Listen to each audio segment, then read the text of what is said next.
The Galactic Council didn't notice the human smiling. The seat was too tall for the desk, and the desk was too far from the center, and nobody had bothered to fix either problem before I walked in. That was the first thing I noticed when I entered the grand convocation hall of the Galactic Council. Not the architecture, which was genuinely staggering.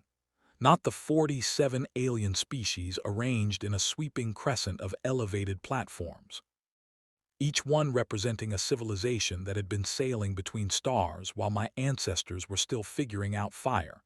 Not even the soft, layered hum of 40 different translation systems running simultaneously, each one turning alien sound into something resembling language. No, the first thing I noticed was that my chair was wrong. My name is Dara Voss. I am 31 years old.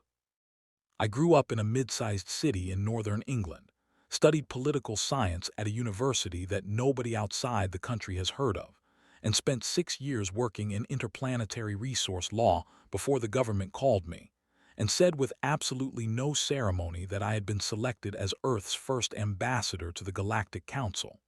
They said it like they were offering me a position on a committee. I later found out that I was not the first choice. I was not the second, third, or fourth choice either. The original selection had declined. The backup had suffered a medical issue. The third candidate had quite reasonably experienced what the official record described as a stress response and what the unofficial record described as refusing to leave his flat for 2 weeks. By the time they reached me, the council's deadline for Earth to submit credentials was 4 days away. I said yes before they finished the sentence. That was 6 weeks before I walked into the convocation hall and discovered that my chair was too tall for the desk. The hall itself was enormous, carved from a dark mineral that seemed to absorb light rather than reflect it, with great curving walls that rose to a ceiling so high it had its own weather system. I am not exaggerating. There was on the morning I arrived a thin layer of cloud near the upper arches. The council had been meeting in this hall for roughly 4,000 years. The architecture had been built for species that were taller, wider, and in several cases structurally different from a human being. The VTH who had the largest platform were somewhere between 3 and 4 meters tall with 4 arms, and a posture that suggested they had evolved on a world with higher gravity. The oars seated directly across the hall were barely visible from where I stood. They resembled large pale insects and communicated by modulating their wing vibrations, which the translation system converted into a sort of dry, clipped whisper in my ear. There were representatives from 47 other species. I had memorized all of them before I left Earth. Not just their names and their worlds, but their histories, their political structures, their trade relationships, their recent votes, their ancient disputes, and the specific clauses of the Council Charter that govern their membership. I had also memorized the entire Council Charter itself, all 10,000 pages of it, including the appendices, the procedural amendments, and the historical footnotes. I had done this over the course of one night. This is not a boast. I had simply decided that if I was going to walk into a room where everyone had a 1,000-year head start on me, I was going to walk in having done my homework. Nobody knew that yet. Nobody was particularly paying attention to me at all. The VETH ambassador, a being named Counselor VTH, was the one who had engineered Earth's admission to the Council. He had needed a 48th vote to break a procedural deadlock on a resource resolution, and Earth had been the fastest candidate world to contact given the time constraint. Our admission had been voted through in under 6 hours with minimal debate, and the general consensus among the other species seemed to be that it was a temporary measure that would sort itself out eventually. Breath himself barely glanced at me when I took my seat. He was deep in conversation with the Solan ambassador, a species of tall, silver-skinned beings who communicated in harmonic tones and seemed permanently amused by everything. The soul in translation always came out sounding faintly sarcastic. I had noted this. My seat was in the outermost ring of the chamber at the very end of the crescent, the furthest from the central podium. The translation earpiece I had been issued was a generation behind the current model, the kind that occasionally dropped syllables and had a slight delay. I had been given it without apology, as though it were standard. I put it in without comment. The session opened. A vet administrator announced the agenda in a language my earpiece translated with a slight buzzing undertone. There were 12 items on the agenda. I had read about 11 of them in the procession briefings. The 12th was a late addition added that morning related to a minor territorial adjustment in a sector I knew well from my resource law background. I did not speak. I sat and listened and watched. And at some point, somewhere in the second hour of proceedings, a small strange feeling settled over me. Not anxiety, not awe, not the dizzying sensation of being wildly out of my depth, though all of those were present too. It was something else, something quieter. It took me a moment to identify it. It was possibility, because here is what I saw when I looked around that room. I saw ancient powers moving on ancient rails. I saw alliances held together by tradition rather than trust. I saw the Veth and the Soul talking past each other with the comfortable fluency of two species that had been rivals for so long they had stopped actually listening. I saw the smaller member worlds sitting in their own outer rings, quiet and overlooked, casting votes that were always outnumbered and never consulted before decisions were made. I saw a system that had been running on the same assumptions for 4,000 years. And then I saw my own seat, too tall, too far back, issued a second-rate earpiece, given a rule book as a formality. Nobody expected anything from me. I looked down at the data pad in front of me where I had saved the 10,000 pages of the council charter, and I felt something settle in my chest like a key turning in a lock. I smiled. Across the hall, the VTH ambassador was making a procedural motion. The hall hummed with the sound of 47 civilizations doing what they had always done in the way they had always done it. Nobody noticed the human smiling, which was, as it turned out, exactly how I needed it. 3 months. That is how long I went without saying anything significant on the council floor. This drove my government contact, a man named Oliver Burke, absolutely out of his mind. Oliver was a senior official in the Earth Diplomatic Service, and he called me every 72 hours from a relay station just inside the helipause to check on my progress.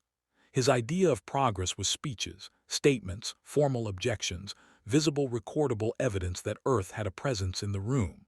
You need to be seen, he told me on what I counted as the 9th call. I am seen, I said. I'm at every session. I've never missed a vote.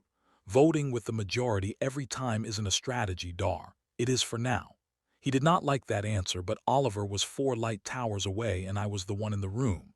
So I continued doing exactly what I had been doing. What I had been doing was watching, not passively. There is a difference between sitting quietly and actually watching. The same way there is a difference between hearing and listening. I was tracking everything.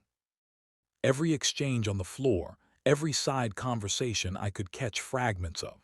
Every pattern in the way different species voted and why.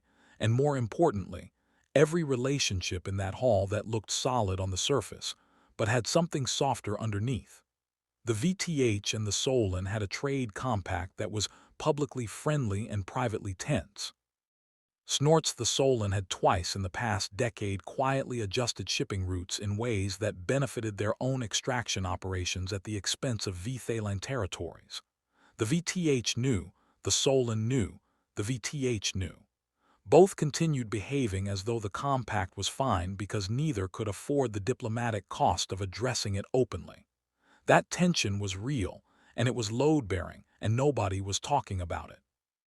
The Oran Confederacy, a group of 7 small species who had banded together into a single council seat roughly 800 years ago, was showing fractures. 2 of the 7 member species had been in a low-level territorial dispute for 60 years, and the strain was visible in how their joint representative voted.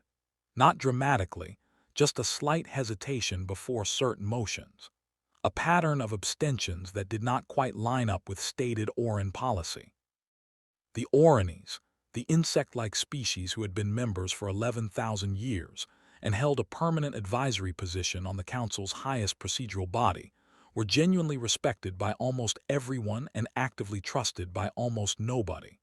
They had a habit of facilitating agreements that left both parties feeling vaguely that they had gotten slightly less than they should have. Nobody could ever prove this. It was simply the Oran's way. I wrote all of it down, not on any network system, in a paper notebook, the kind you could buy at any shop in any city on Earth with a pen, in a handwriting that nobody else could read without effort. The second thing I was doing was making friends, not with the ambassadors, with everyone else. The station that housed the Galactic Council was called Nexus Station, and it was enormous, a sprawling structure that had been expanded and modified over so many centuries that its original design was archaeologically buried beneath layers of renovation. It housed not just the council chambers, but the entire support infrastructure for 48 diplomatic missions, including thousands of staff, translators, technicians, and service workers. Most of the ambassadors never spoke to any of them. I spoke to all of them. There was a woman named Priya who worked in the document archive and had been there for 9 years and knew exactly which historical records were real and which had been quietly amended. There was a man named Cal who managed the translation system maintenance and could tell you which ambassador's earpiece was set to a faster feed than the standard issue and who had requested that upgrade.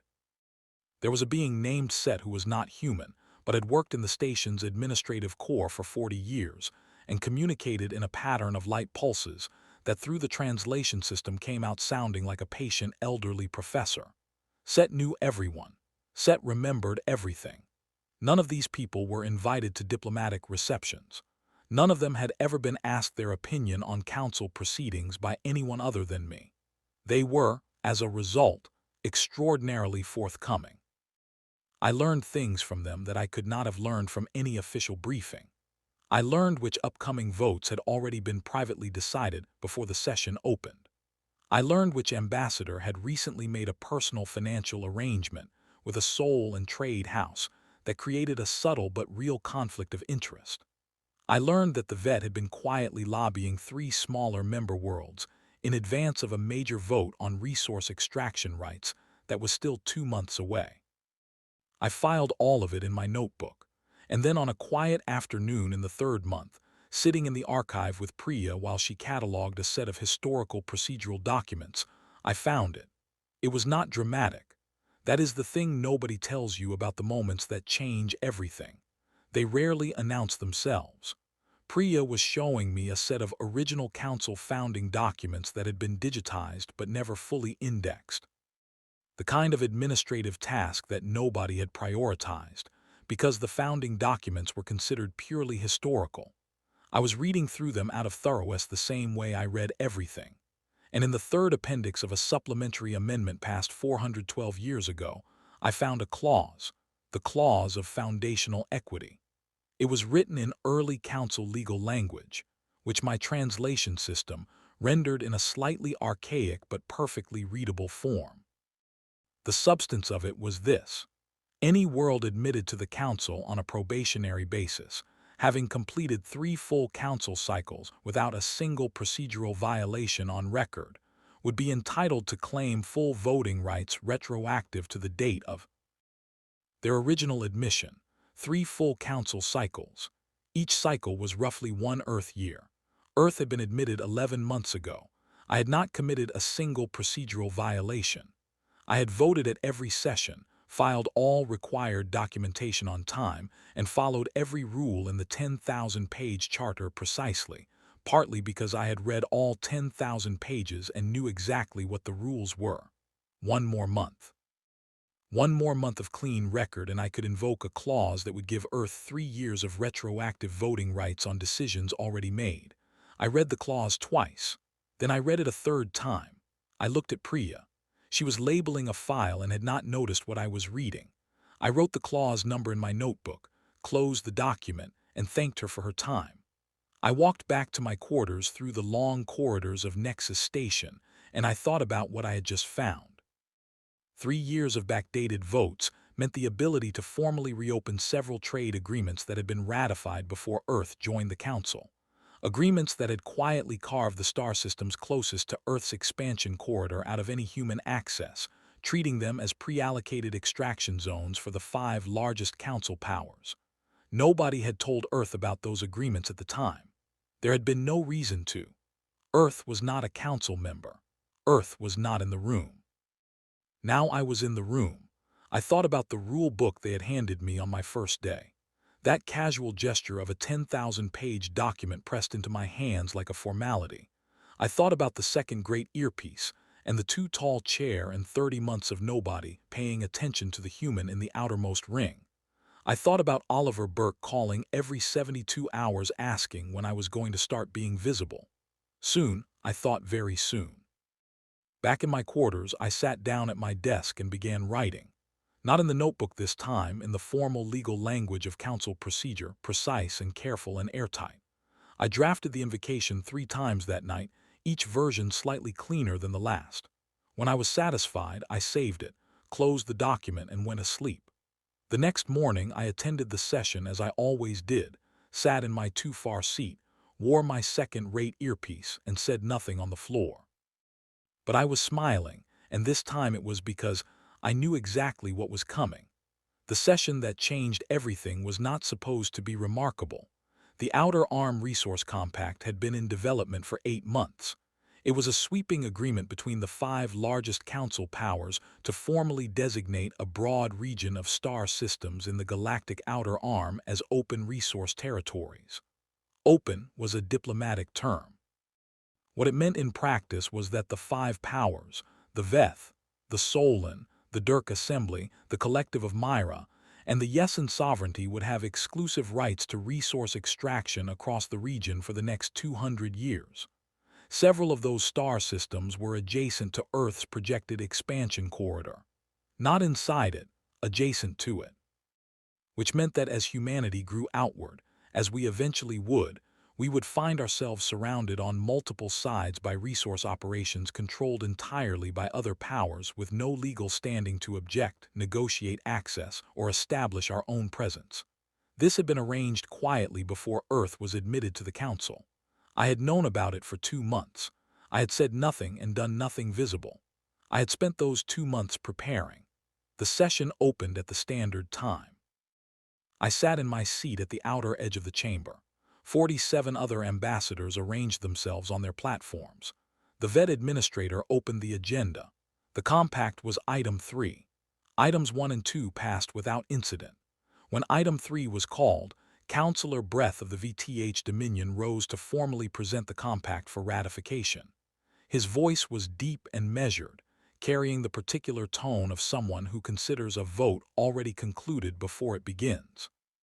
He outlined the terms, cited the supporting documentation, and formally moved for ratification. The Solon ambassador offered the second standard procedure allowed any council member to speak before a vote. 3 smaller member worlds registered brief polite objections that everyone in the hall understood would be overruled. Then the floor was open to final statements before the vote was called. I pressed the request indicator on my desk panel. There was a small pause. I do not think anyone in that hall had seen me press the indicator before. The administrator acknowledged me with the faint tone of someone who expects a short, easily dismissed comment. I stood up. "Ambassador Voss of Earth," I said, "I have a procedural matter to raise before this body proceeds to a vote." Breath looked at me for the first time in weeks. Several other ambassadors turned in my direction with the mild curiosity of people watching something unexpected but not yet interesting. Under Article 7 of the Council Charter, I said specifically the supplementary amendment to the Foundational Compact ratified in the Council's 44th year Clause 9 of Appendix 3, the Clause of Foundational Equity. I hereby formally invoke Earth's right to claim full retroactive membership status. I let that land. There was a silence in the hall that I had not heard before. Not the silence of boredom or routine, but the silence of a room full of extremely old, extremely experienced political minds all arriving at the same question at the same moment. Did she just? Earth has completed 3 full council cycles without a single procedural violation on record. I continued, under the clause of foundational equity, our voting rights are hereby retroactive to the date of original admission. I am formally filing that invocation with the Council Secretariat. Now I press the submission indicator on my desk. Across the hall, I could see Priya at her station in the document archive corridor. She gave me the smallest possible nod. She had verified the clause 3 days ago at my quiet request and had confirmed that it was real, unrepelled, and had never been invoked because no probationary member had ever fully read the founding documents. The hall erupted, not with shouting. The council did not shout. It erupted in the way that old formal institutions erupt, with a sudden flood of procedural requests, urgent whispered consultations, and the sound of 47 translation systems all working at maximum load as ambassadors spoke rapidly to their staff. Breath had gone very still. The Solon ambassador, whose expression always carried that faint permanent amusement, had for the first time lost it entirely. The council's chief legal arbiter, a Durac being named Counselor Orth, who had held that position for 60 years, requested an immediate recess. It was granted. The session was suspended. What followed was 4 hours in the legal review chamber. I sat in a small waiting room off the main corridor and drank the closest thing the station had to tea, a warm liquid produced by the stolen commissary that tasted vaguely like paper but was hot and caffeinated. And I waited. Oliver Burke called me 17 minutes into the recess. I did not answer. I sent him a text message that said, "Invoke the foundational equity clause in recess. We'll explain later." He sent back a message consisting entirely of questions. I set my communicator face down on the table. When the legal review concluded, the council reconvened. Counselor Orth stood at the central podium and announced in the measured tone of someone delivering extremely uncomfortable news professionally that the clause of foundational equity was valid, applicable, and legally binding. Earth's retroactive voting rights were confirmed. The invocation was on the record. The hall was very quiet. I stood again. "Thank you," I said. "In light of Earth's retroactive membership status, I am formally requesting that 3 prior council resolutions be flagged for procedural review.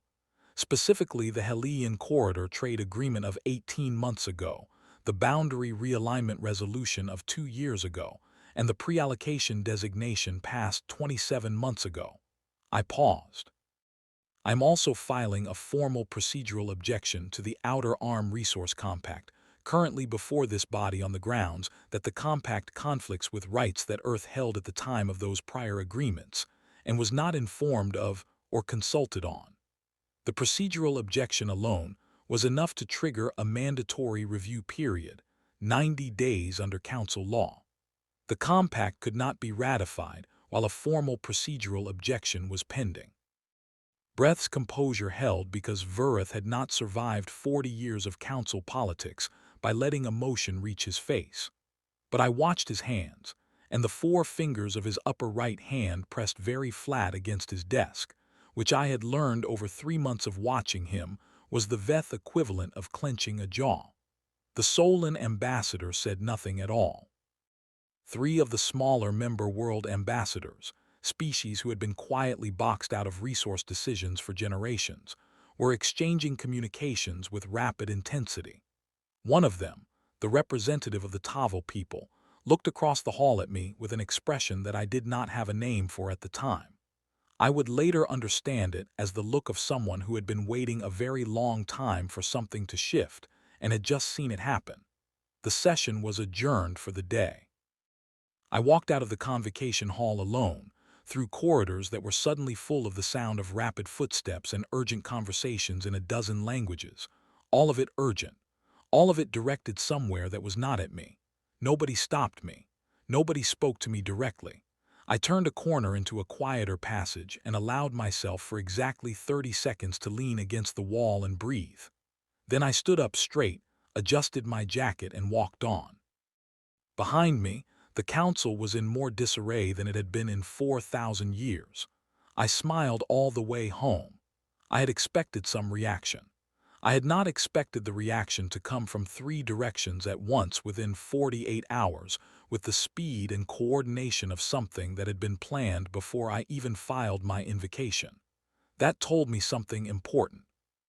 It told me that the 5 major powers had considered the possibility of exactly this kind of move somewhere in their contingency planning, and had already agreed on a response. They had not expected a human to make the move or to make it so quickly, but the response itself had been sitting in a drawer waiting for the right occasion. The first direction was legal. Within 2 days of the session, a joint brief was filed by the Vet, the Solon, and the Durac Assembly challenging the validity of my invocation on 3 separate procedural grounds.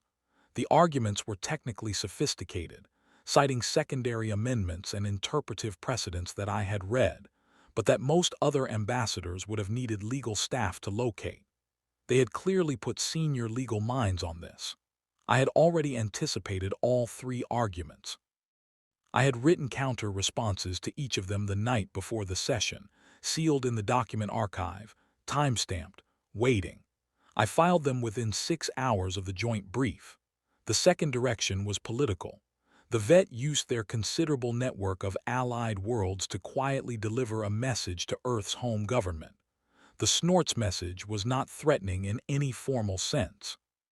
It was rather a warm and diplomatic suggestion that Ambassador Voss had perhaps overstepped the bounds of what a new member world should attempt, and that Earth's long-term relationship with the Council's senior powers would benefit significantly from a more cooperative approach. There was no specific demand in the message. There did not need to be. The implication was clear enough. Oliver Burke called me within hours of the message arriving. He was not panicking, which I gave him credit for, but his voice had the careful flatness of someone working to keep panic out of it. "They're suggesting we recall you," he said. "They're suggesting you consider recalling me," I said. "That is different. Draw Oliver, if we recall me now, we lose everything the invocation achieved. The legal challenges succeed by default. The procedural objection is dropped. The compact goes through unchanged. Earth ends up in a worse position than before I filed because we will have demonstrated that we respond to pressure by retreating." There was a long pause on the line. "They're very large." Oliver said, "I know, that is why I prepared before I moved." Another pause. "What does that mean?" "It means I have what I need to hold the position. Trust me for 30 more days." He was quiet for a long moment. Then he said, "You have 20. I would take it." The third direction was the one I had prepared for most carefully, and the one I was least willing to discuss with Oliver. Set found me on the 4th day after the session.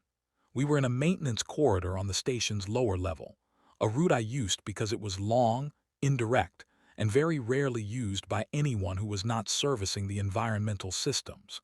Set communicated in light pulses, which my translation earpiece rendered in that patient professorial tone. And what Set told me was this.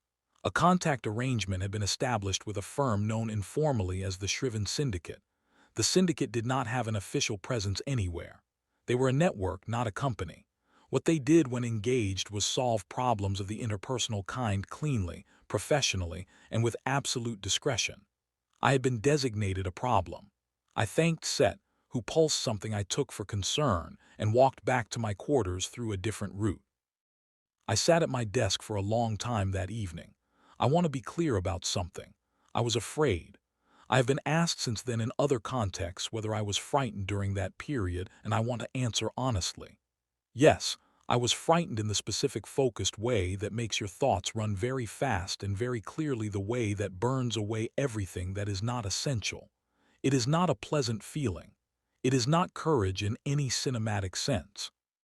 It is simply what happens when the options narrow and the only way forward is forward. I had prepared for this possibility because I had grown up on stories about what humans do when they have no good options. We had been doing this on our own planet for all of recorded history. Smaller groups negotiating with larger ones. Individuals navigating systems designed to sideline them. The specific texture of being in a room where the power is not on your side and finding the angle, the lever, the overlooked detail that changes the balance. We were not the strongest species in the council. We were not the oldest, the wealthiest, or the most politically connected.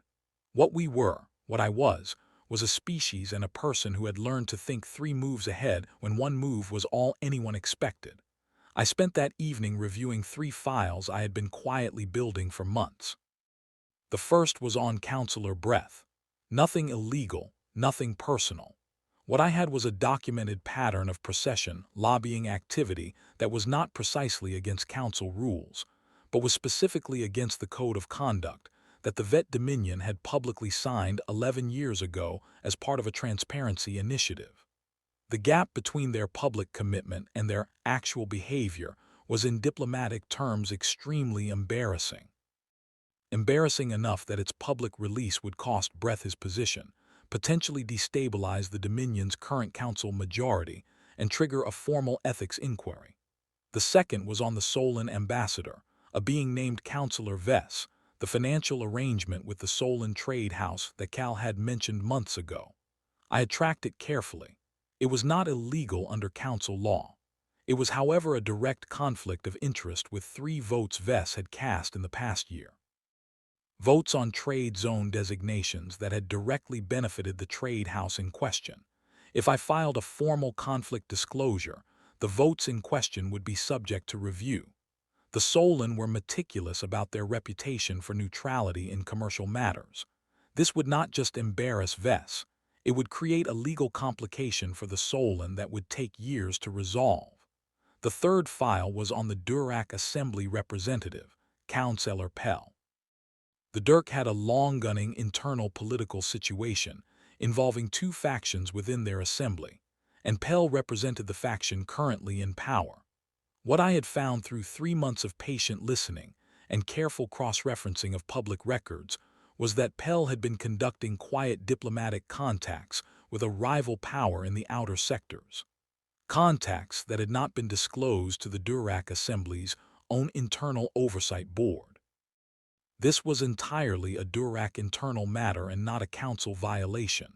However, if it became known within the Durack Assembly, it would be a serious problem for Pell's faction at a time when the internal balance of power was already delicate. None of my 3 files were weapons precisely. They were leverage. Leverage is different. Leverage says I know something. You know I know something. We can choose what happens next together.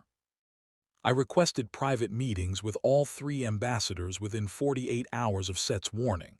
Breth agreed to meet first. He met me in a neutral consultation room and sat with the calm, controlled posture of someone who had expected this conversation and prepared for it. I placed my data pad on the table between us, face down, and I talked. I did not threaten. I explained.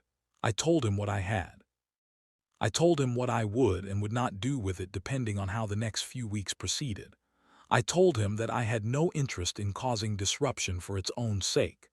I told him that I understood what he was trying to protect and that there were ways to protect it that did not require Earth to be shut out of its own expansion corridor. He listened without expression. When I finished, he was quiet for a long moment.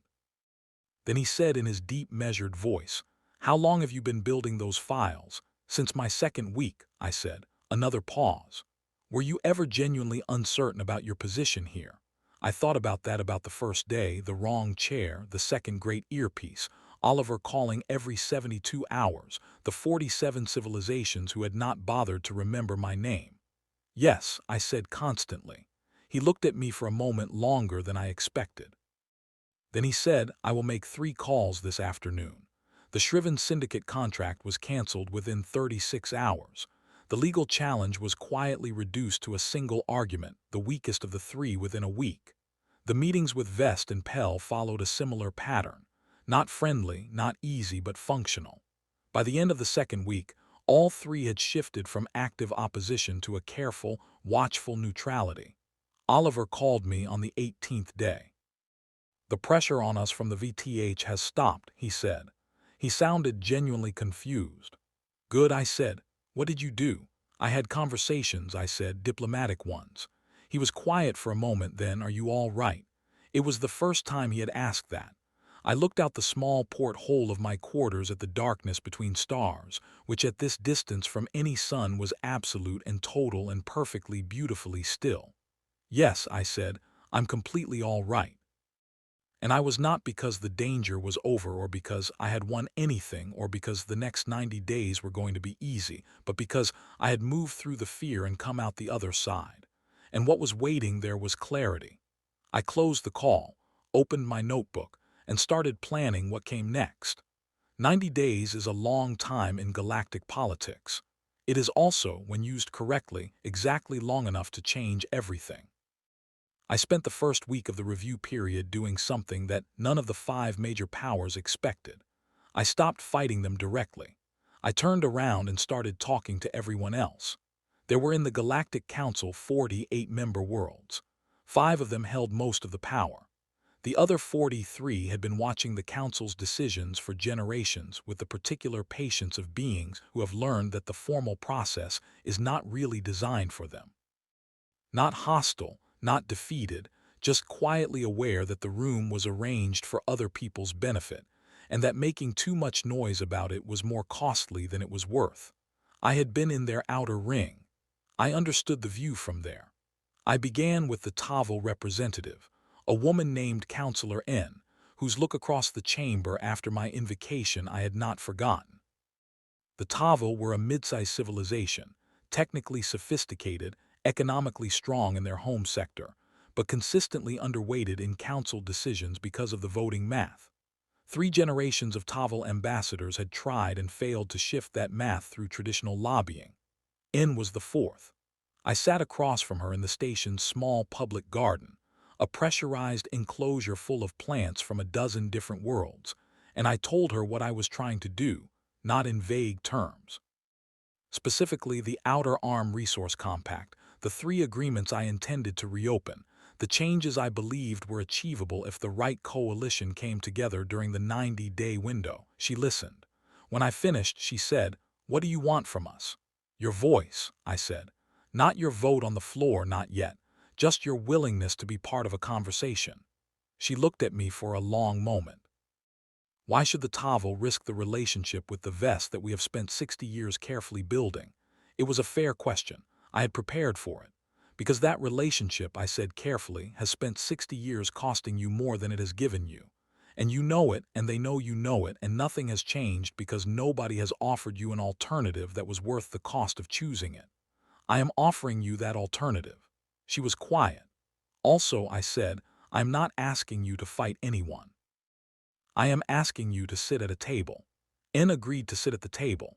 Over the following 2 weeks, I had the same conversation in different forms with 6 other small and mid-sized member worlds. The Asari Compact, a quiet civilization of deep ocean beings whose world sat directly adjacent to the proposed extraction zones. The Drovan Union, 3 small worlds that had been trying for 40 years to get a formal seat on the Council's Resource Oversight Committee. The Pelion Assembly, a species of remarkable engineers who had been providing technical support to the Solon extraction operations for decades, compensated far below what their work was worth, because the agreement had been structured before they had a strong enough council position to negotiate the terms. Every single one of them came to the table. I want to explain something about what I was doing because it was not clever in any complicated way. It was simple. It was the most human thing I knew how to do. I was listening.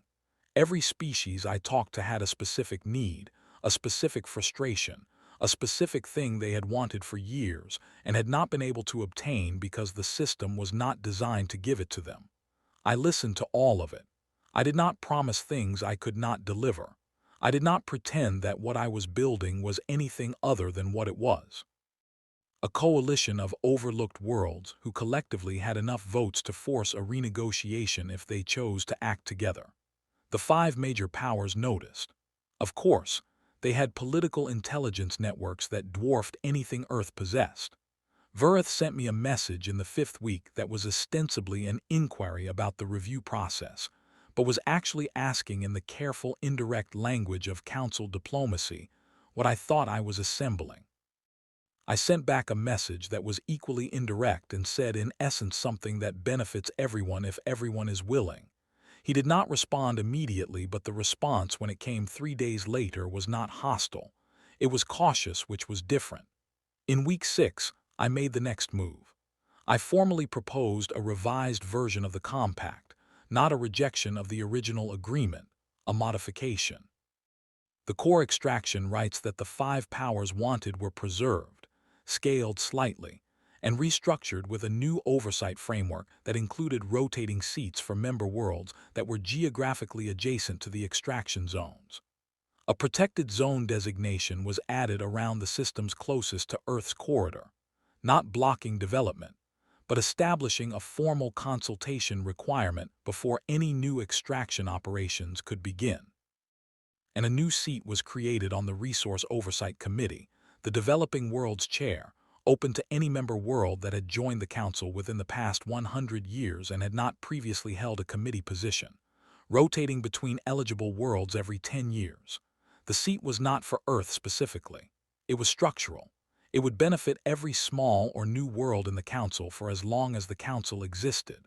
The 5 major powers pushed back. Of course, they did. The negotiations over the next 4 weeks were long and detailed, and at several points appeared to be on the verge of collapse. Verith was a skilled negotiator, and he found every weakness in the proposal and pressed on it.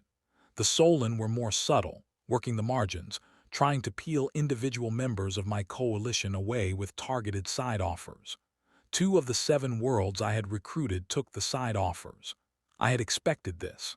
I had built the coalition with that expectation, choosing the 8 I thought I needed to keep and using the others as a buffer. When 2 left, I still had 6, and 6 was enough for the math I needed. On the 87th day of the 90-day review period, the revised compact was agreed. Not unanimously, the Solon abstained on 2 clauses. The Durac registered a formal objection to the oversight framework that everyone understood was political rather than substantive. But the vote passed. The Resource Compact, changed almost beyond recognition from its original form, was ratified by the Galactic Council. I sat in my seat at the outer edge of the chamber and watched the vote complete on the display panel in front of me. I had not moved to a better seat. I had not asked for one.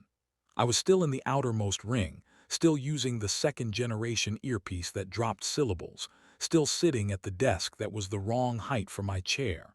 None of that had ever mattered. When the session ended, the hall took a long time to clear. There was a great deal of conversation, the kind that follows a decision that everyone knows will have consequences for a long time. I gathered my things slowly and began walking toward the exit. I was almost at the corridor door when I heard my name. I turned. The being walking toward me was the elder representative of the Orin Collective, the oldest continuous member of the Galactic Council.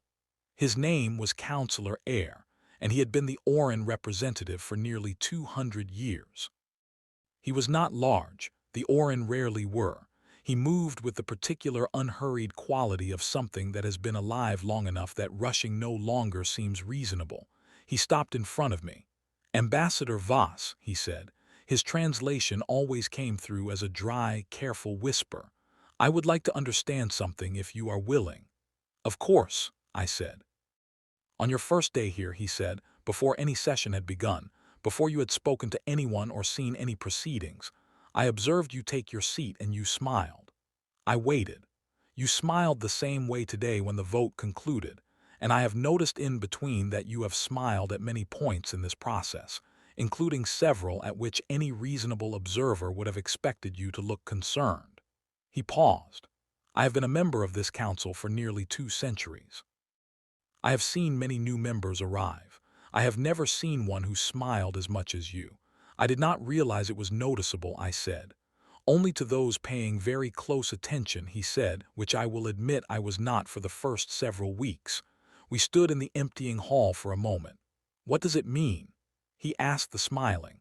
I thought about how to answer him. I thought about the first day, the wrong chair, the handed-over rulebook, the assumption that I was temporary and harmless and not worth close attention. I thought about Oliver's calls and Priya in the archive, and sat in the maintenance corridor, and in, agreeing to sit at a table. I thought about what it means to come from a species that has always been in some sense the smallest thing in the room. When I walked in here, I said, I was one person representing a world that had been a council member for 11 months. Every other civilization in this hall had been doing this for centuries, some of them for millennia. Nobody expected me to do anything. Nobody was watching me. I had no political capital, no alliances, no leverage, and no position on any committee. I paused. On Earth, we have a long history of being in exactly that position. Not enough resources, not enough allies, not enough time, smaller than the thing we are facing, slower to start, further behind. We have that history at every scale, between countries, between communities, between individuals. And what we learned across all of that history is that when nobody expects anything from you, you have something that the people at the front of the room almost never have. Air waited. Freedom, I said. Nobody is watching you. Nobody is tracking your moves. Nobody has modeled your behavior or prepared a response to it. You can read the rule book they handed you as a joke and find the clause that has been sitting in it for 4,000 years.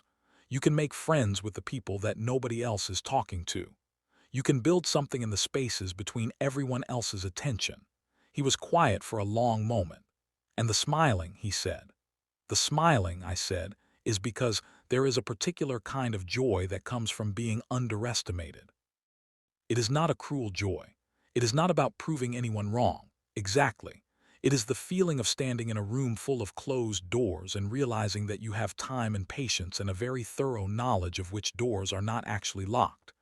Air looked at me with the expression I was beginning to understand was as close as the Ories came to warmth. "We will not underestimate your world again," he said. "I know," I said. "That's fine. I got what I needed." He inclined his head and walked away. I stood in the hall for another moment after he left, alone in the large, emptying space with its impossible ceiling and its thin, high clouds. This room that had been running on the same assumptions for 4,000 years, that was now quietly running on slightly different ones.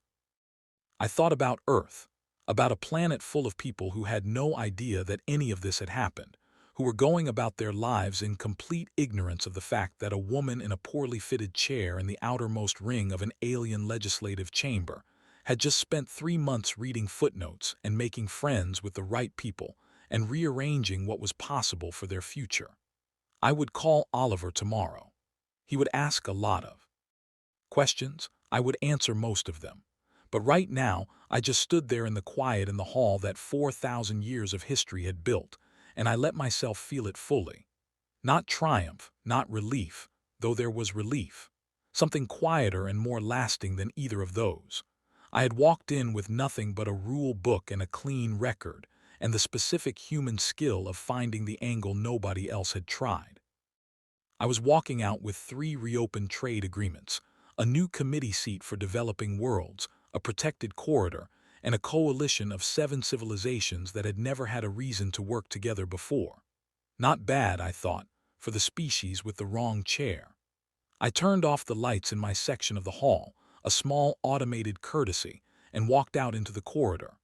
The Galactic Council was louder now than it had been before I arrived, more contested, more complicated. A dozen smaller member worlds had already sent formal requests for meetings with my office, and my office was still just me and a data pad and a notebook that nobody else could read. That was fine. I had time. And somewhere behind me, 47 civilizations were learning very slowly to pay attention to the human in the room. I smiled all the way home.